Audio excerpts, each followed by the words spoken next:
Welcome to the Fall 2020 Ladies Big Book Study Recording Series. My name is Kimberly and I am a recovered alcoholic. I am the facilitator of a tri-weekly Big Book Study for ladies only, and we record each session so we can share the knowledge along with you. What we do is we read the Big Book of Alcoholics Anonymous line by line. We pause on each page and have discussion time to share our experience, our strength, and our hope on each page. You are more than welcome to follow along in this series and do the work of the steps of the Big Book of Alcoholics Anonymous. If you do need support at any time, please reach out to me in the Contact Us area of my YouTube channel, and we're happy to provide you with support. The online recordings are open to men and women. Do not be discouraged, gentlemen. Our ladies' point of view may offer you a different perspective. So welcome. I hope you enjoy.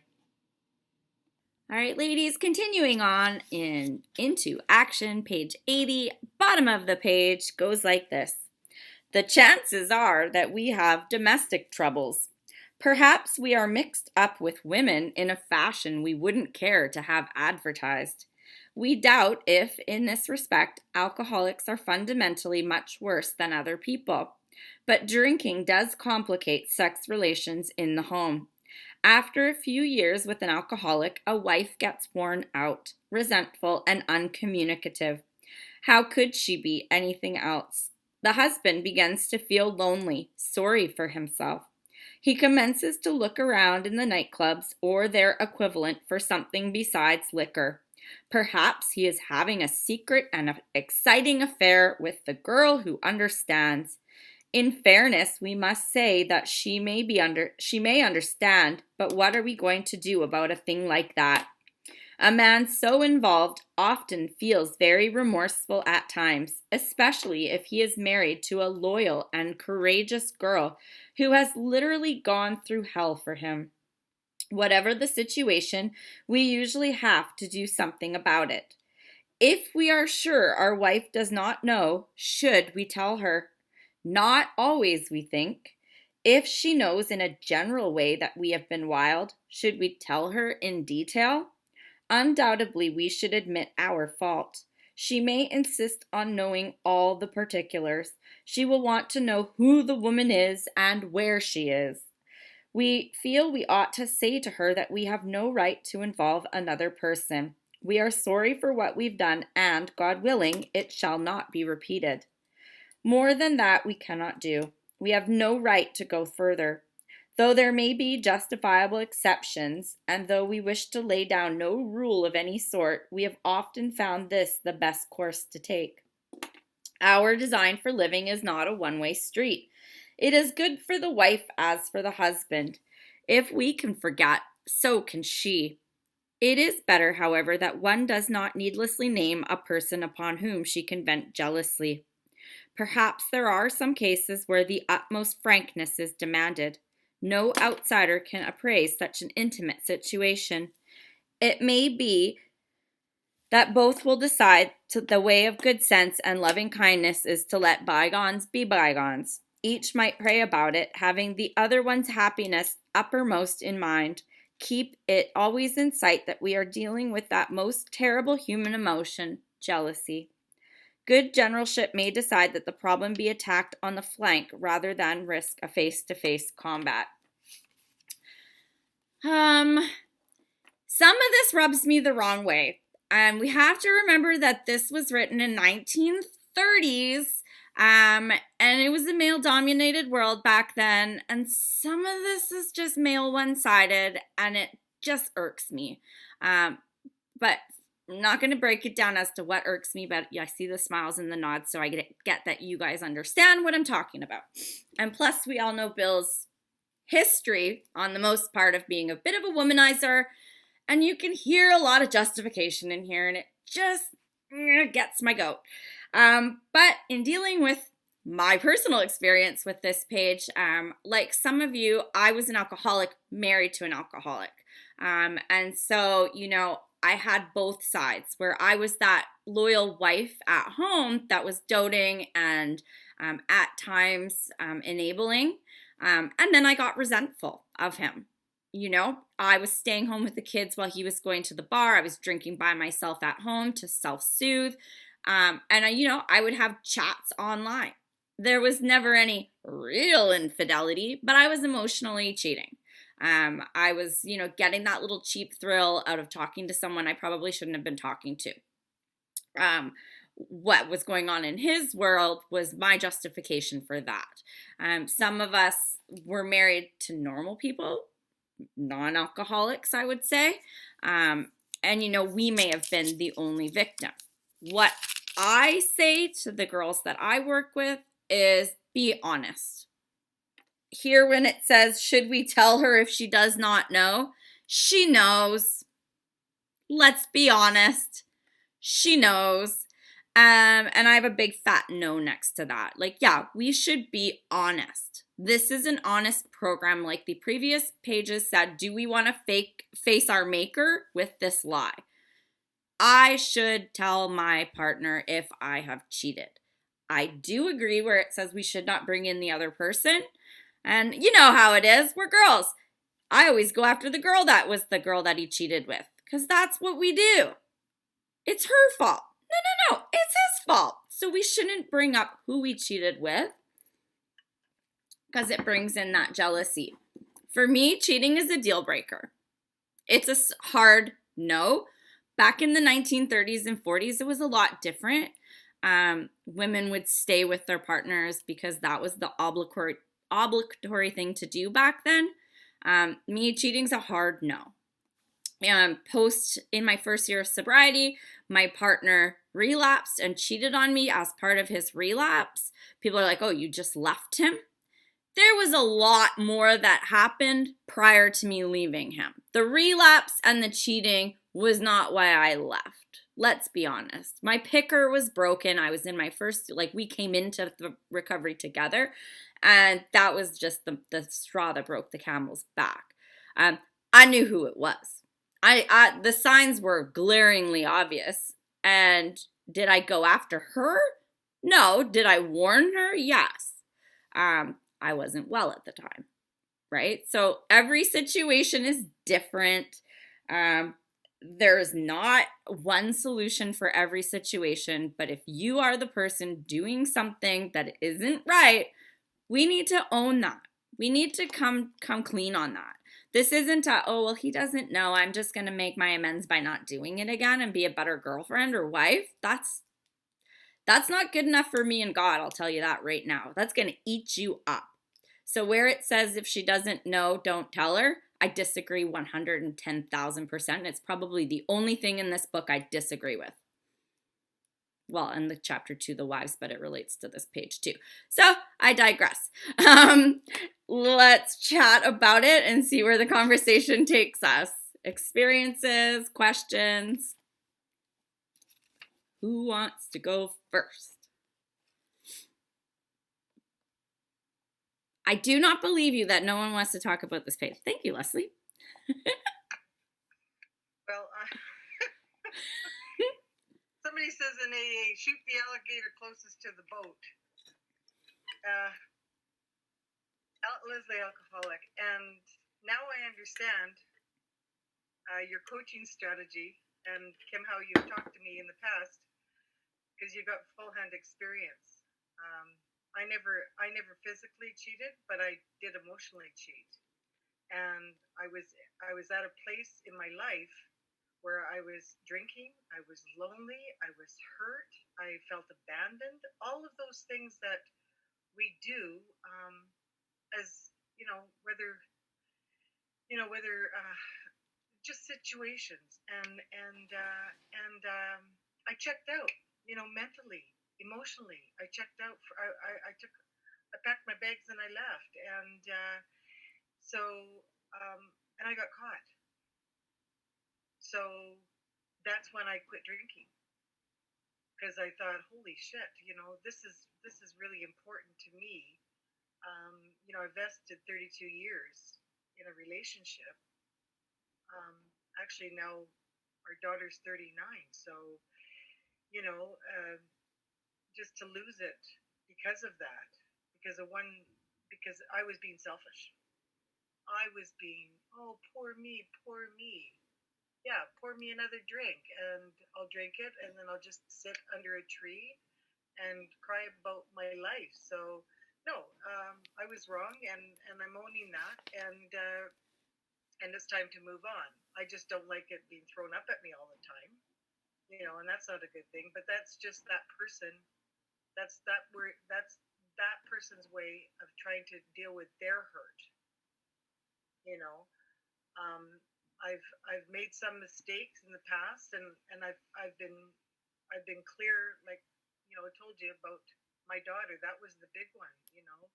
Um, uh, and I will never, God willing, and He's willing, if I'm able to not drink again around my grandchildren and that sort of thing. So I'll just leave it at that for now. Thanks very much for listening.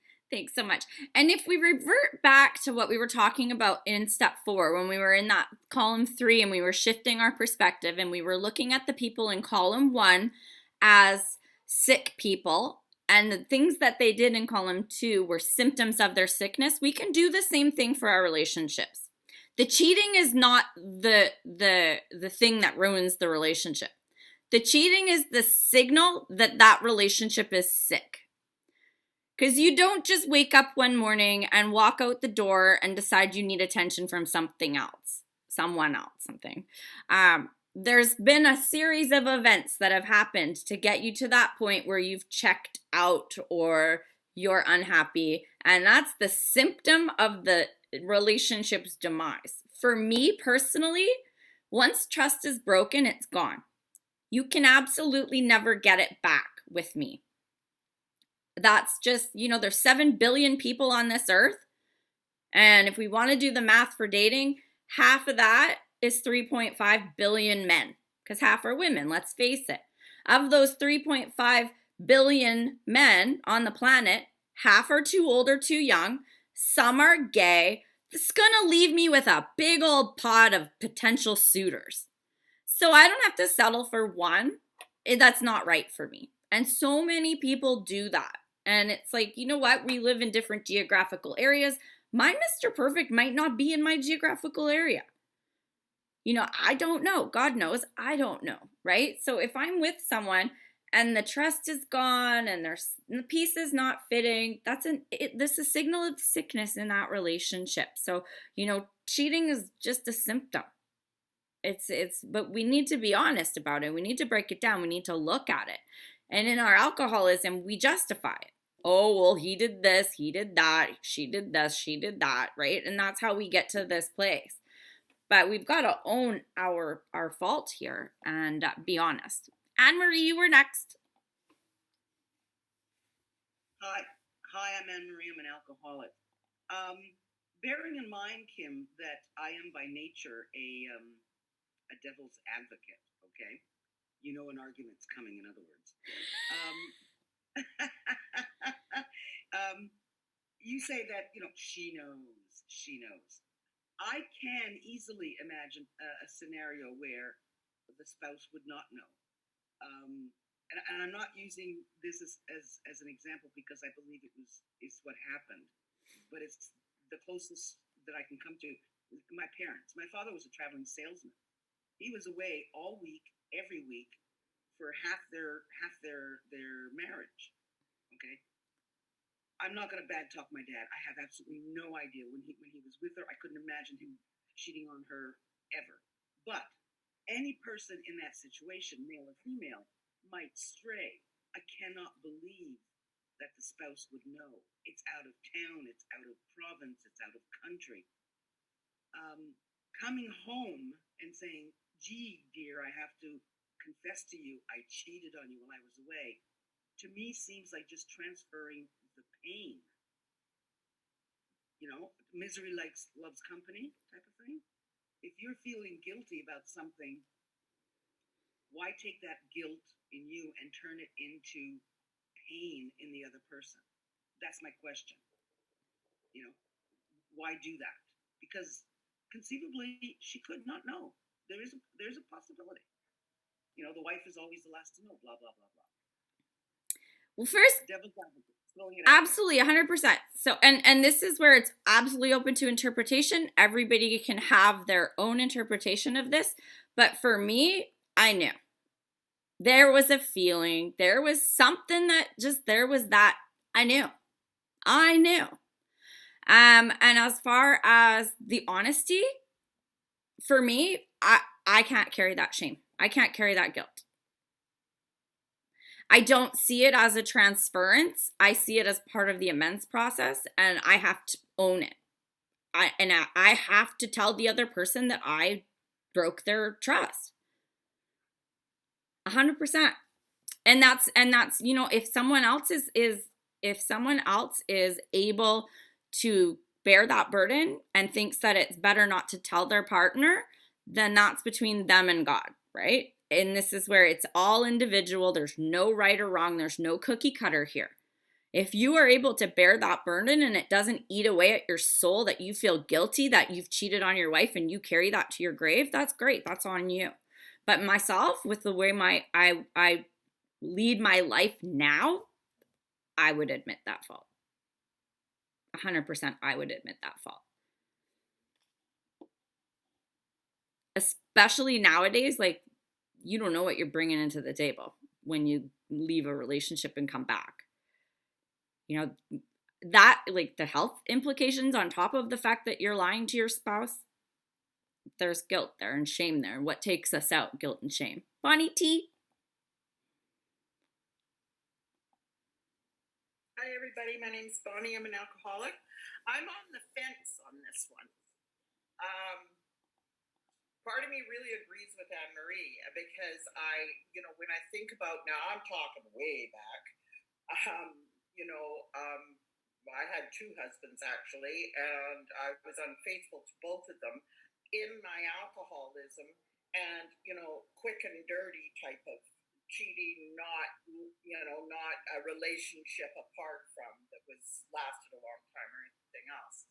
And so to me, so one part of me says, I agree with Anne-Marie that I would be transferring my pain over what I'd done to my spouse. Like, because they say to do no harm, you have to look at whether or not you're going to do harm by what it is what you're making amends about. And having been cheated on myself many times in many relationships, I know how much it harmed me. So that's one thing. But on the other side of the fence is, if you don't tell, you're taking away the right of that person to make a decision on whether or not they want to stay in the relationship. And so it's really, I don't know. Thankfully, I don't have to worry about it anymore. Thank you. Right?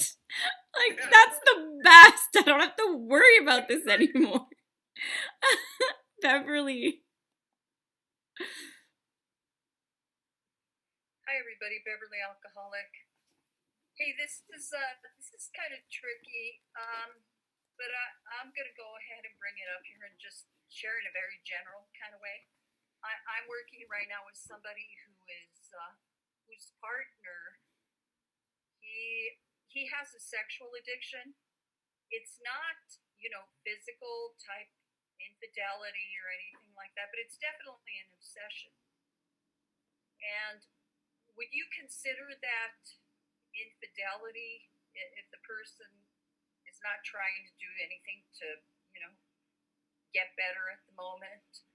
And I don't know. I'm really not sure what to, what I could give in this area. So how would you counsel someone like that? Well, definitely, if you don't have experience, it's going to be hard for you to offer counsel on that. I can offer a little bit of my personal experience. So the gentleman who I came into my first year of recovery with that did cheat on me, he was a sex addict. And I can tell you that it's progressive, just like alcoholism. If you've got that obsessive mind and you're dibble-dallying, it's like what's that little thing? And you hang out in a barbershop, eventually you're going to get a haircut, right? So, there's a lot more steps to cheating before actually getting into bed with somebody. And I think the emotional cheating is like probably the worst kind of cheating.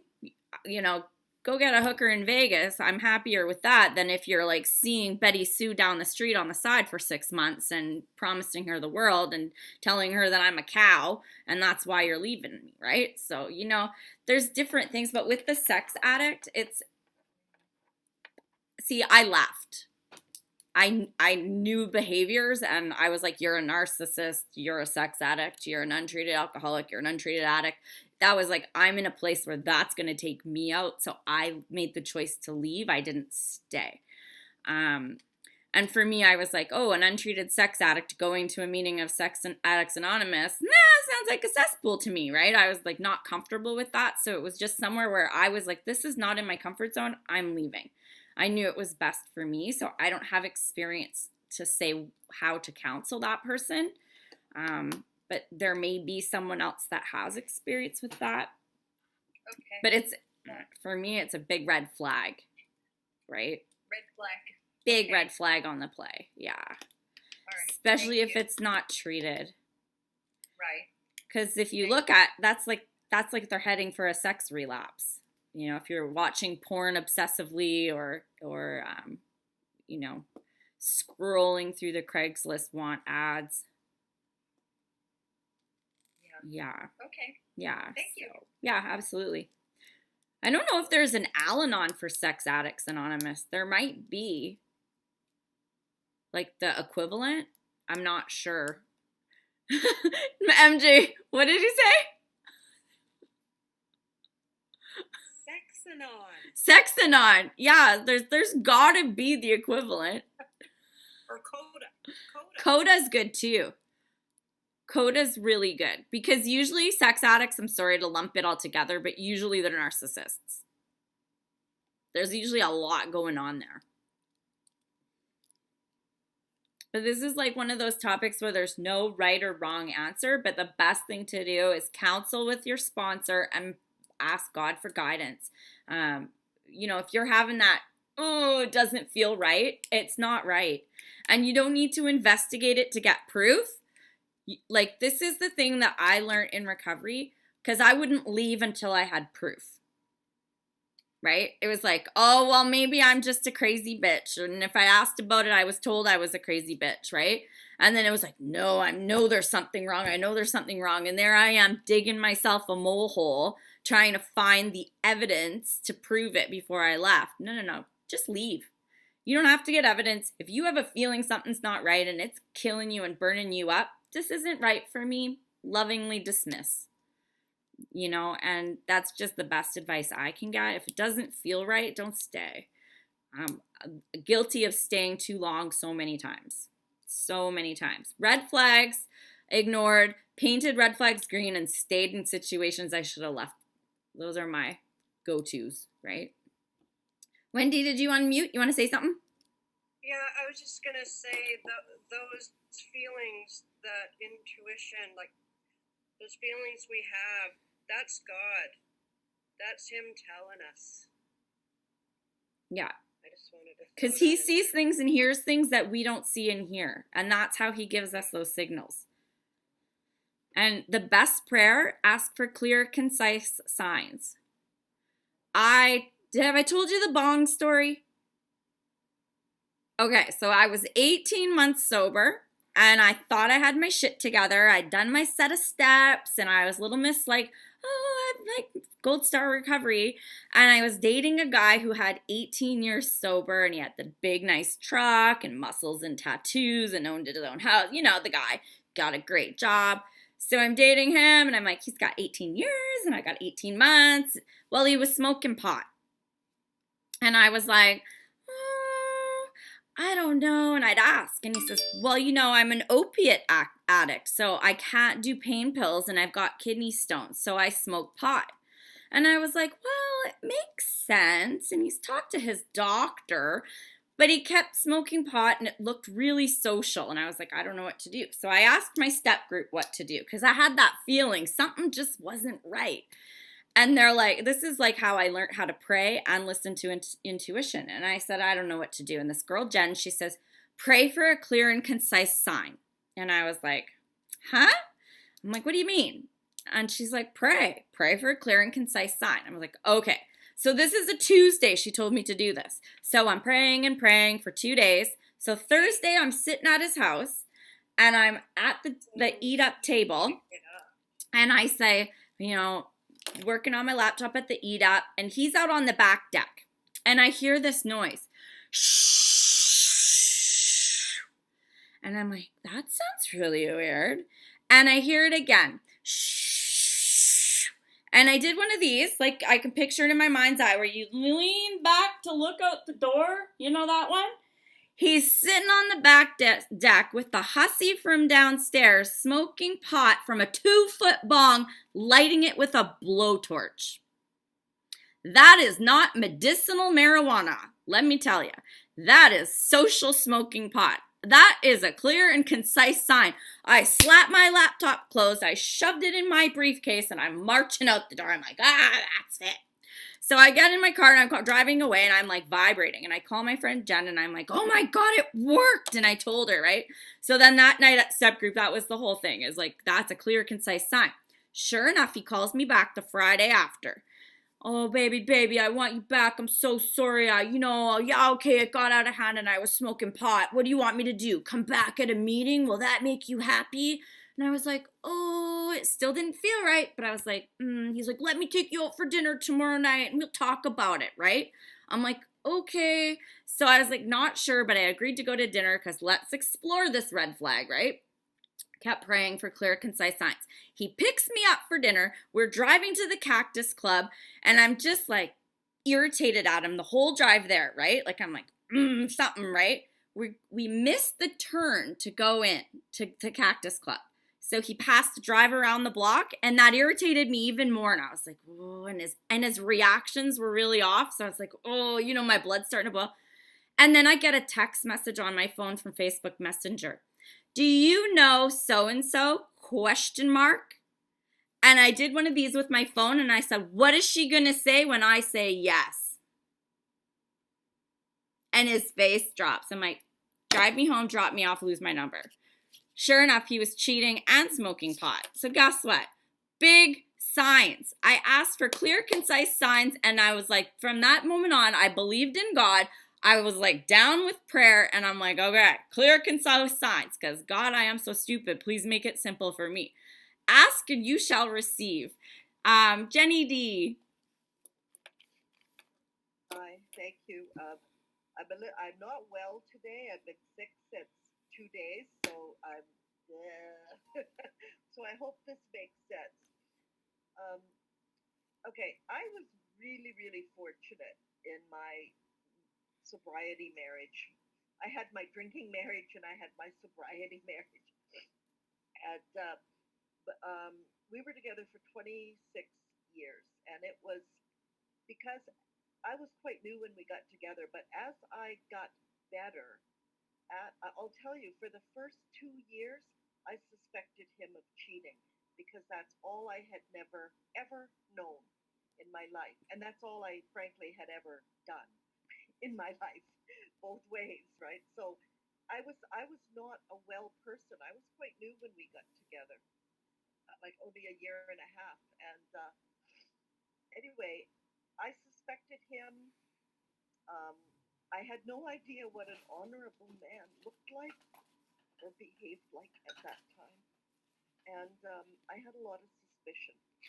Anyway, I got over all of that because I grew and I learned. I just grew and I learned. And I now believe, and this is just my own belief, but if someone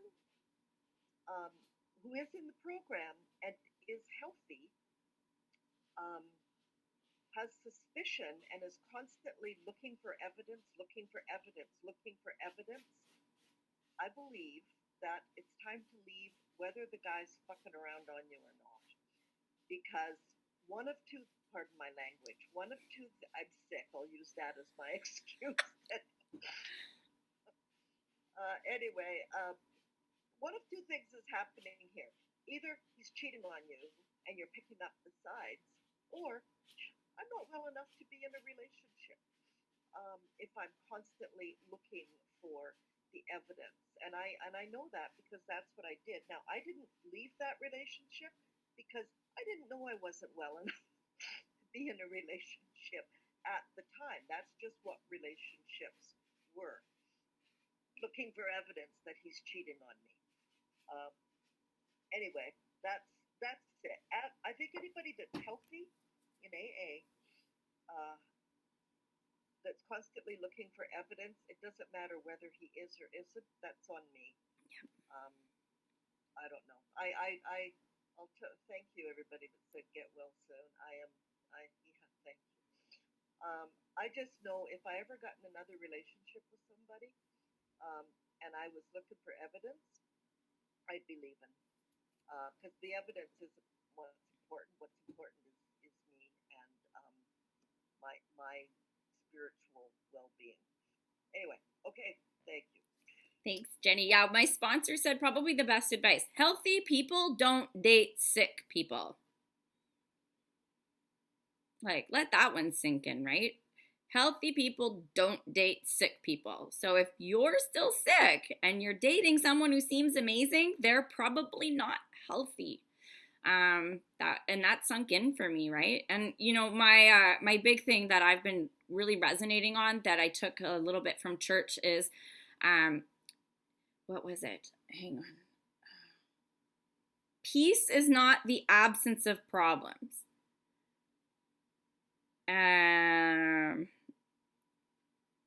It's the presence of God guiding us. So I still am going to have problems, but God's guiding me so I can be peaceful in those problems. But if there's some sort of turmoil like Jenny was describing, there's not peace. And that's more important to me, to have that peace and serenity. Joanne. Hi, I'm Joanne. I'm an alcoholic addict. I was a little bit late, so I was trying to, play the guessing game. What are they talking about? And I heard a lot about the partner. But this is a program that teaches us to focus on ourselves also. And because the reminder is, we are powerless over other people, places, and things, and we really need to focus on what our actions are today. And so what I wanted to share, my sponsor described intimacy as into me see.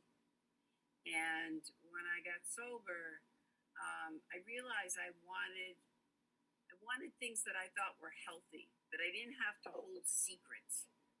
When you get with a cup of coffee with people and they start talking about their relationships and you think, oh, I can't share that. That's not normal. And I can't share that. I wanted all of those secrets to end and to be able to start talking freely as a woman of dignity and honor and in relationship with someone who I can work things through. And sometimes there's disagreement, but there has to be a feeling of some mutual respect. And so I jokingly said, I've been married, we just celebrated our 27th anniversary, and we've never seen each other drink. And I said jokingly, if we ever get to 30 years, can I have an affair? And he said no. But it's a lot of it's commitment. It's like saying to your sponsor, after 10 years of sobriety, can I have a drink? It's like, no. But it's it's working out mutual respect, and that's challenging. But if you're involved with someone that's lying to you, you can't get to mutual respect, and then it also comes down to, this was the hard part, is in my side of the story, if I'm not saying anything, am I being dishonest? Mm-hmm. If I'm just denying the whole thing, if I'm not addressing it because I just want peace for myself, peace for the children, I am not being honest with me. If I'm talking and flirting, well, it's been a while, but if I'm talking and flirting, with someone at meetings, I need to ask myself what's going on for me. It's that constant paying attention, what's going on for me. If I'm questioning what my husband is doing, maybe I'm not trusting what's going on for me. And what are the actions I need to take to feel okay about me? Because today I'm not a victim. I don't want to be a victim. And so, but I have to go through those stages of work to be able to see what the real issue. So as much as we talk about, our partners, infidelity and stuff, we also have to keep, women cheat too sometimes, and sometimes we don't do it physically either. We do it emotionally. And this is a stretch, but sometimes I'm more in a relationship with my girlfriends talking about my marriage than sometimes talking to my husband about the marriage. They'll give me suggestions, but where the work is I got to talk to them eventually. So anyways, that was my thoughts on it. It's not easy, and you have to bring in a higher power to have the courage to change the things you are scared to. That's it. Thanks. Absolutely. Thank you. And just a side note, because, Joanne was married or is married for 27 years. The Grapevine is looking for submissions for their next topic, which is dating and relationships in sobriety. And the deadline is in 4 days, December 15th. So if anybody wants to write a little article for Grapevine on dating and relationships in sobriety, the Grapevine is looking for those stories. And I just want to tell a little other story that's come up with me lately with a sponsee as well is, what Joanne is saying too, with leading with a lie or with, what dishonesty you bring to the table. The opposite is that is leading with too much truth.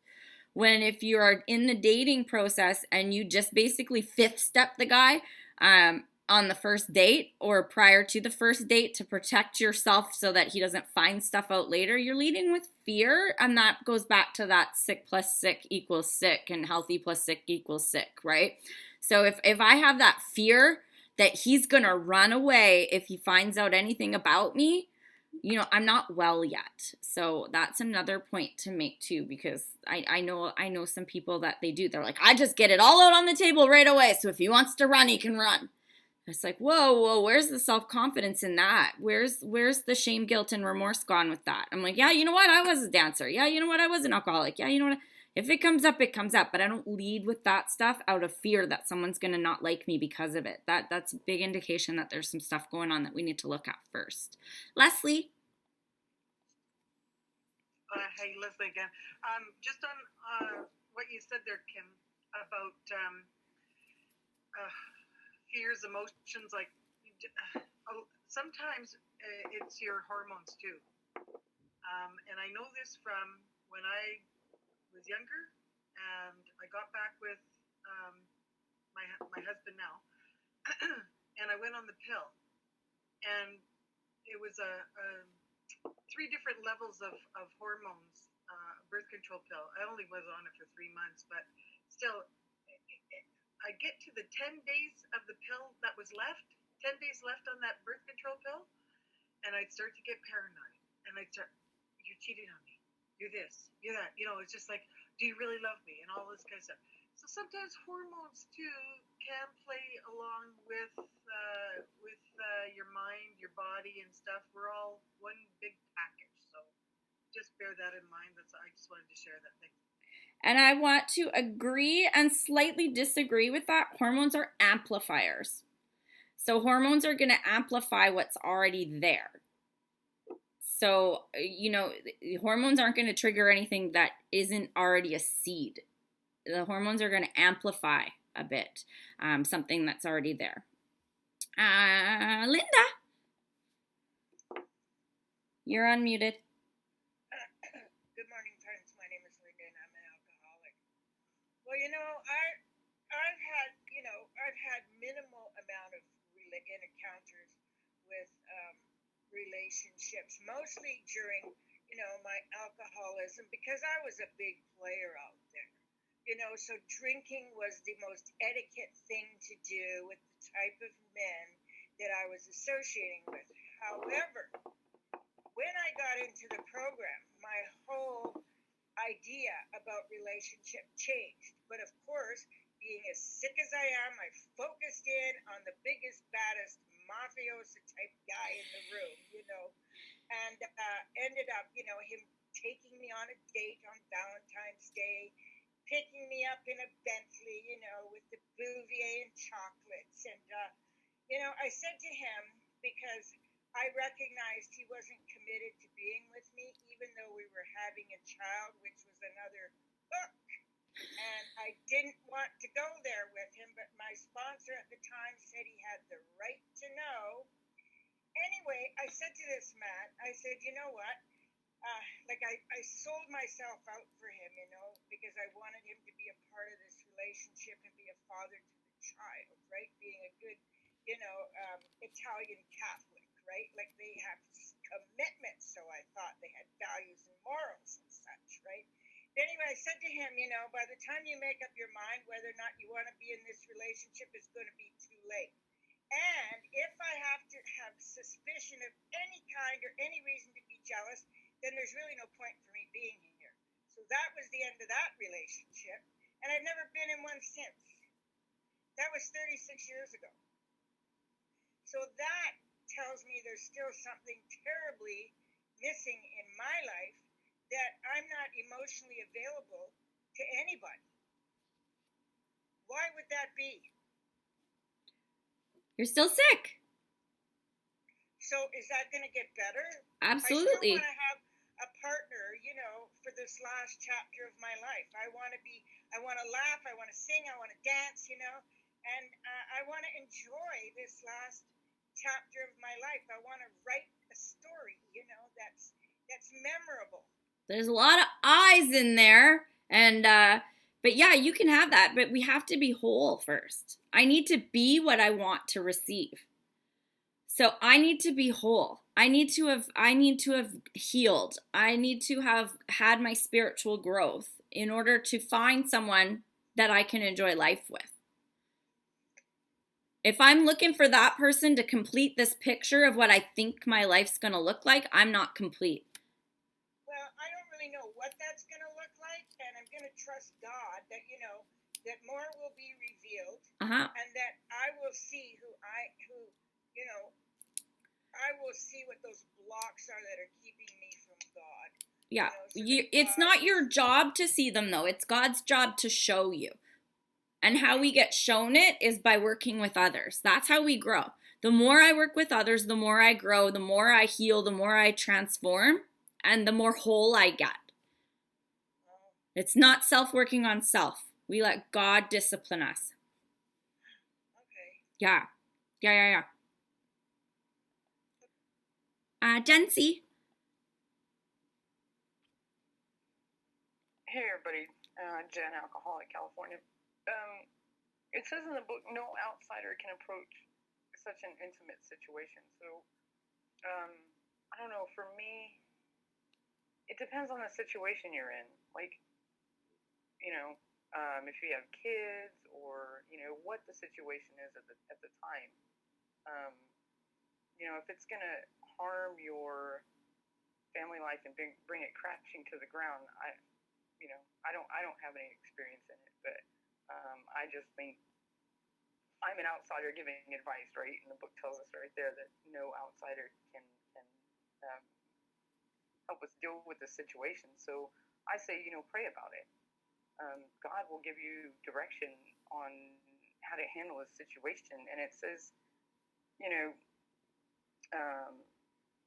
the problem may be attacked on the flank rather than risk a face-to-face combat. So, on the flank is, pray about it, I guess. Yeah, that's all I got. Thank you. Thank you so much. Yeah, and the book does say, counsel with others is often suggested, but the prayer and meditation is the way we're going to find the answer. The thing that I find a lot of the times is fear is directing us in our decisions, and so we'll ignore those signs from God. And we'll ignore those feelings we have because, we need to do the right thing, or we need, I stayed in my marriage long after I should have left because I didn't want to uproot my kids. I didn't know financially what I would do if I left. And then it was that moment where the moment happened and I was like, I need to leave. And I left with like literally no shoes on my feet in my pajamas through the side door of my garage under a boat hitch. Like I can picture that night to the T. And it was just like, all my excuses went out the window. God just put that thought in my head, like, you need to leave. My children would sleep in my bed with me to protect me from their dad. Like, but I still thought I needed to stay to protect my children. But my children were protecting me by sleeping in my bed so their dad wouldn't come and abuse me in the middle of the night. Like, that's insane thinking that I thought I was protecting my children. And it was like literally a bolt of lightning thought came to my head. I need to leave and this is my moment. It's different for absolutely everybody, but we need to have support people that can help show us where the fear is, because sometimes we're so blind to it. Like my sponsor calls me out on stuff all the time and I'm like, oh no, there's no fear. She's like, what about this? And I'm like, oh, because I can be blind to my own fears sometimes. Marla, and then we're going to hopefully read some more. Well, thanks a lot. I just wanted to say, what I've learned from you and from all you ladies is, depending on how deep I want to go in studying and learning the principles of the program, then that's going to be what my harvest will be, I guess, so to speak. My life has, the first time around, when I found you guys, I don't know how long you've done this, Kim, you're very gifted. But the first time around, I was like willing, okay? But it was kind of like, well, what do I don't get what she's saying, okay?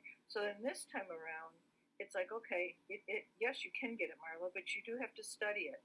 And so I've been studying it more. Well, already what has changed has been remarkable. Even I was laughing at last week where we were talking about the girlfriends in the cool group and the AA and everything like that. So I had one of these, I had one of these things happen where the cool group was there, and for whatever happened, I was different in how I acted toward them, and I can't even really say how, but I could hear you in my ear and hear all these ladies. So I didn't respond the same way I used to. And then they couldn't keep doing the same thing they were doing. I was bored and I went to do something else, but I thought, well, I kind of get what she's seeing now. So I think with relationships, I had to go back and really look at the fourth step very honestly and get other feedback with the sponsor, the way that you were directing us to do it. Because I was kind of a little beyond victim, but not really. It was still giving all my power away to somebody else. And as long as I really take this book and really do that line by line and say, okay, where am I at today? How will my life keep the same or change if I do what I'm doing? And I could see how the more that I've learned about this and the more that I've been doing it this way, I can see changes also in the kind of men that I'm meeting, or even people that I'll take time to say hi, or they'll say hi to me. It's a long way from a relationship, but it's certainly better than my, close your eyes, spin, who will be my new true love? And I mean, it's just like, I can't believe I actually did all that. That's pretty stupid, but I always say in AA, well, yes, it's really dumb, always learning. I don't know what I was thinking. I did the best I could, which was really sad. But now it's better, so thank you very much. Thank you so much. Yeah, in dating and relationships in AA, it's like first guy that pays attention to you, you're like, oh yeah, I love this one. Look, he thinks I'm hot. He thinks I'm special. Let's get married, right? Like if you got a U-Haul in the first 2 months, we got a problem. So yeah, it's slow and steady wins the race. I could do a whole thing about my relationship. I just want to say one other thing. Yeah, go ahead. I was like the victim person, Yep. And when I was looking at men's, and I realized even yesterday, like I totally let go of all negativity toward, because I go, Marla, you are a hot mess. You were just like, you took him as your victim, and he almost had nothing to do with it at all. So thanks a lot. Oh yeah, taking hostages in relationships. Oh yeah, we do that so easily. All right, let's finish this page. If we have no such complication, there is plenty we should do at home. Sometimes we hear an alcoholic say that the only thing he needs to do is to keep sober. Certainly he must keep sober, for there will be no home if he doesn't. But he is yet a long way from making good to the wife or parents for whom years he has so shockingly treated. Passing all understanding is the patience mothers and wives have had with alcoholics. Had this not been so, many of us would have no homes today and would perhaps be dead. The alcoholic is like a tornado roaring his way through the lives of others. Hearts are broken, sweet relationships are dead, affections have been uprooted. Selfish and inconsiderate habits have kept the home in turmoil. We feel a man is unthinking when he says that sobriety is enough. He is like the farmer who comes up out of the cyclone cellar to find his home ruined. To his wife, he remarked, "Don't see anything the matter here, Ma. Ain't it grand the wind stopped blowing?" So I love the tornado analogy simply because of the carnage it leaves behind, right? It's like, you go to treatment for 30 days, you're sober, you come home and you're like, I got 30 days. Here we go. I'm sober. That doesn't solve all the trees and like the debris and the cow that's on the back porch and the car that's upside down in the field, right? Like there's still lots of carnage and there's lots of things we need to repair, and it's not an overnight matter and it does take time. So when you get there and you're just like, oh, ain't it grand I'm sober? You should just be so happy that I'm sober. There's a little bit more to be done, and you hear it at meetings all the time. I see Joanne shaking her head, and it's like, there's people in their 30 days or 60 days out of treatment. They're like, they should be so happy I'm sober, but they're mad at me still. I don't understand. It's like, there's so much to repair and to continue. Let's finish the 83 and then we'll do next on the entirely on promises next time. Yes, there is a long period of reconstruction ahead. We must take the lead. A remorseful mumbling that we are sorry won't fit the bill at all. We ought to sit down with the family and frankly analyze the past as we now see it, being very careful not to criticize them. Their defects may be glaring, but the chances are that our own actions are partly responsible. So we clean house with the family, asking each morning in meditation that our Creator show us the way of patience, tolerance, kindness, and love. The spiritual life is not a theory. We have to live it. Unless one's family expresses a desire to live upon spiritual principles, we think we ought not to urge them. We should not talk incessantly to them about spiritual matters. Sorry, Nicholas is messaging me. Oh, no. They will change in time. Our behavior will convince them more than our words. We must remember that 10 or 20 years of drunkenness would make a skeptic out of anyone. There may be some wrongs we can never fully right. We don't worry about them if we can honestly say to ourselves that we would right them if we could. Some people cannot be seen. We send them an honest letter, and there may be a valid reason for postponement in some cases, but we don't delay if it can be avoided. We should be sensible, tactful, considerate, and humble without being servile or scraping. As God's people, we stand on our feet. We don't crawl before anyone. So lots to break down, and I want to tell you a funny story of something that happened at the mall yesterday. So this is a long period of reconstruction.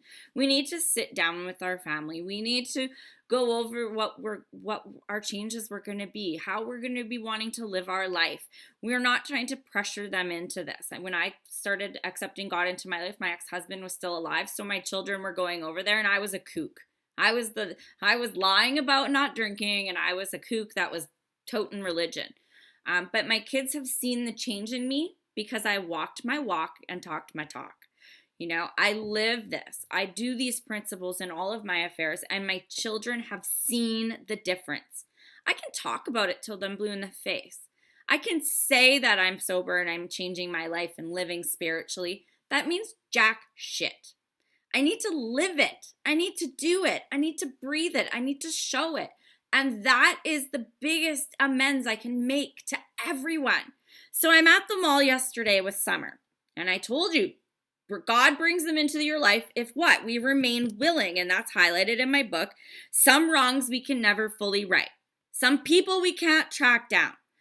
Then you go to the mall on a Thursday night to get some glasses from the eye doctor. And you stop at the Hickory Farms booth to grab that stinking hickory ham. And someone says, Kim? And you turn around and you have no fucking clue who it is. Because they've got a mask on. And they're like, I knew it was you from the way you walked. And I'm like, okay. Then it dawned on me. She's like, I got married again. And I'm like, oh, this is Michelle that used to live downstairs from me in my active addiction. And I could tell you, I did some horrible things to that lady.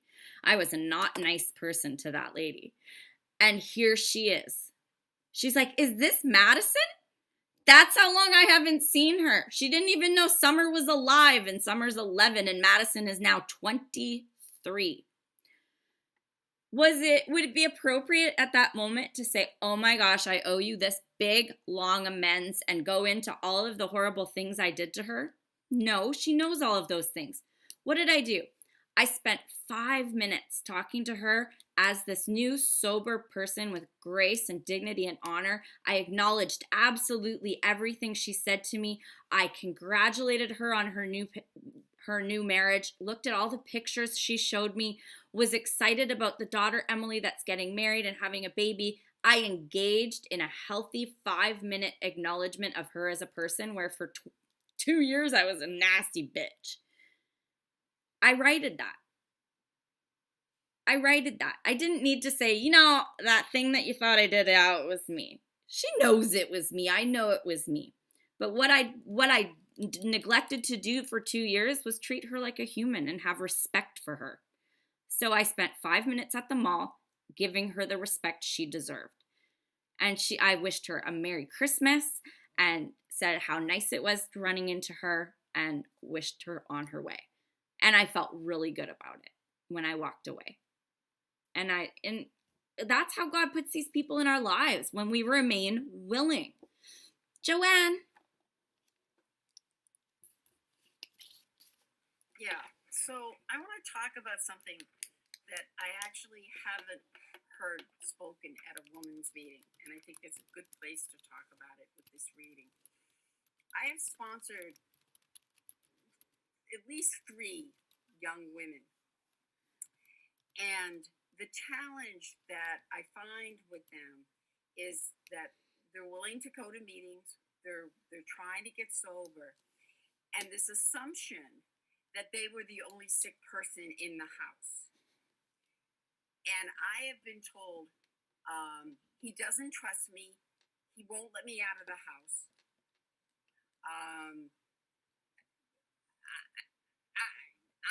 I know for a fact some of these stories are real. They're not excuses, And what I say is alcoholism affects the whole family. And so you have a spouse that has been burnt so badly that they don't trust you. But here's the challenge, is that it's one thing when, okay, I'm just like making some assumptions. It might be one thing if the guy's getting sober, I'm going to a meeting, bye. Oh, but you should stay. No, bye. It's another thing when a woman is like, you got the kids, I need a meeting. And suddenly there's a whole power struggle. I mean, I'm not sure where I want to go with this, but I want to acknowledge that sometimes it's hard for women to get out of their houses when they have a very dominant, even sometimes active partner who is terrified of AA, terrified of seeing them walk out the door and not know what's going to happen, and has major control issues. And it's really hard to sponsor when you're trying to sponsor one, but you're kind of sponsoring 2 people to get the one person out the door to get to a meeting. Because what if they get sober and leave the son of a bitch? Oh, yeah. I had a girl that was praying. I'm trying to say this. Yeah, I had a girl that was praying for a sponsor, and she was trying to get sober, and she was with someone who was equally sick, and he was in treatment, and he was like, you need to get a sponsor, and you need to do the steps, and blah, blah, blah, and he was saying, go to this girl, go to that girl, go to this girl, so he could control and manipulate her recovery. I found her in the hallway of the church, and I'm like, hi, what's going on? Because that's what I do. I went, and she's like, oh my God, you're exactly what I need in my life. Do you know how mortified he was when he found out I was her new sponsor? He was like, no, you can't work with her. Absolutely not. Why? Because he knew I was going to help this girl get well, and he knew damn well she was going to leave him. And this is a huge problem. For me, I'm a little bit forceful about it. And I share my experience. It's really hard if someone's in a relationship with a narcissist to get sober, because they're going to control and manipulate and dominate and put that fear in. And you really need to find someone that's been there, done that, and has some gumption to like grab hold of you and sponsor you and lead the way. That girl actually got really, really amazingly sober for about 30 days, and then he pulled her away from me, and she's living on the street homeless, and I'm the only person that still answers her calls. And I'm here when she's ready, right? And it's just kind of like, we have to pray for them. We have to be there when they're ready, and we have to share our experience, strength, and help without fear. And sometimes we have to be a little pushy, because sometimes we see what they can't, and we have to keep pushing that. It's hard. Sometimes they use the children as ransom. Take your kids to the meeting. Come on now, let's go. Like, I have packed up women while their husbands are at work with IKEA blue bags and moved them into a basement seat that we've found. You just kind of got to find the right fit of a person to support. Like, it's hard. It's hard. And sometimes they're just not ready. That's the other thing.